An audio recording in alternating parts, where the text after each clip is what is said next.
A writer for On3 was researching the 2025 signing class. He was asking all kinds of different questions, and he was talking to different schools' collectives. And these, nobody knows who these people are. Half of them talk off the record. They never show any numbers. It's all just, murky. It's murky and cloudy. But he was talking to a number of different collectives, and he asked them who was the highest paid player in this year's class.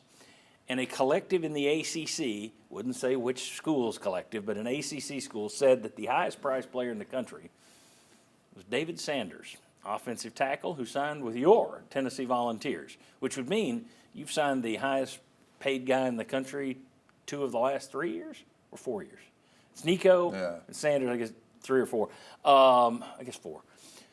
My question, do you buy that, or is that, again, David Sanders is coming from Charlotte? Do we buy that Tennessee spent that much money? I mean, Ohio State did make a run late, so there's possible bidding war.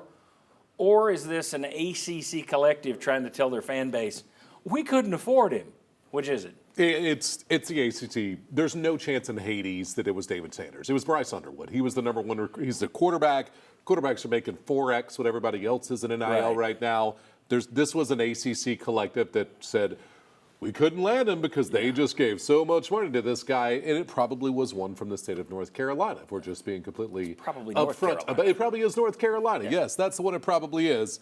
But this is kind of the sketchy, shady part with collectives is you get some of this kind of backbiting and things like that behind the scenes. I just think there's no chance in the world Tennessee paid more for a tackle than Michigan did for the number one recruit in the nation. That's it. Ohio State did get involved. It did go down longer than people wanted it to. It was supposed to be done on this day, and it had people freaking out. So they probably did spend a lot, not most in this class, but a lot, which puts a lot of pressure on David Sanders to come right in and start at right tackle. You've spent big money NIL last year on left tackle Lance Hurd. David Sanders needs to be better than Lance Hurd's first year. Yeah. And it was actually Lance Hurd's second year. On a team that doesn't like to play freshmen. Yeah. I'll disagree with Will slightly that there's no chance in Hades. Okay, there's a chance in Hades. and here is where the chance in Hades comes from, because we've talked before on the show that teams like Ohio State get a little bit of a discount. Right. Because they put more players in the NFL. So he had been connected to Tennessee. Everybody thought he was coming to Tennessee, and then on signing day, there's a delay and there's a little bit of panic.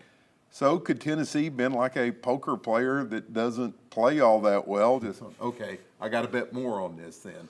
So there is a chance in Hades, but I am going to agree with you. Probably not a tackle, an offensive lineman being the highest paid player.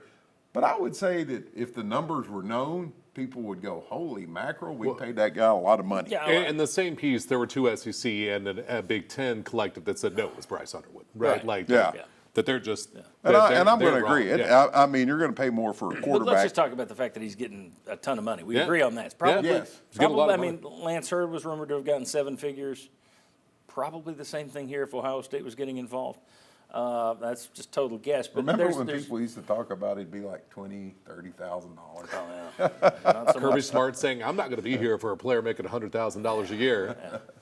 But it's also possible that UT, you could say they were a bad poker player that kind of freaked out and went all in. You could also say they knew they had a need there. Yeah. They knew we're going to have to bring in some guards in the portal, which they did. We have a desperate need at right tackle. Put the money down because in this instance it's worth it. And maybe it is.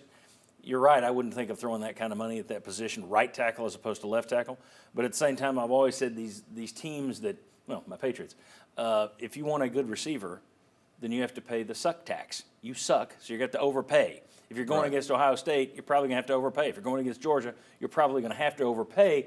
And you can look at it and say, would you pay $500 for a steak? No. What if the situation is you're stranded on a desert island, you haven't eaten in 2 weeks? Here's the $500. Yeah, absolutely. The situation might have made it to where Tennessee did look at it and say, hey, we can't pass on this. Just pay whatever it takes. But I do think he comes in with more pressure than a typical offensive lineman comes in. There's pressures on quarterbacks, running backs, and receivers, but now you've put that pressure on an offensive lineman, and once again, when was the last time a freshman offensive lineman came in and really played well? I mean, Cooper Mays did. He came in and played pretty well. But if you're looking for a standout, Yeah, Trey you Smith gotta go was back pretty to Trey good. Smith. Yeah, I would say Caden Proctor's the last one that we've seen that was Oh, we're played talking well. He about probably was better Tennessee, his but freshman year than the I next mean, year. at Tennessee. Yeah, it hasn't happened. But don't you have to play him after what you saw Yeah. with Mike Matthews and I Boo think Carter? you almost have to. You I have agree to with play that him too. and take your Yeah. lumps, especially if you're going to put that kind of money into NIL. We'll get into this a little bit later, but one of the things Heupel did clearly in signing a full 25-man class and then letting so many guys go in the portal, you only bring in 4 in the portal, this will be a young team.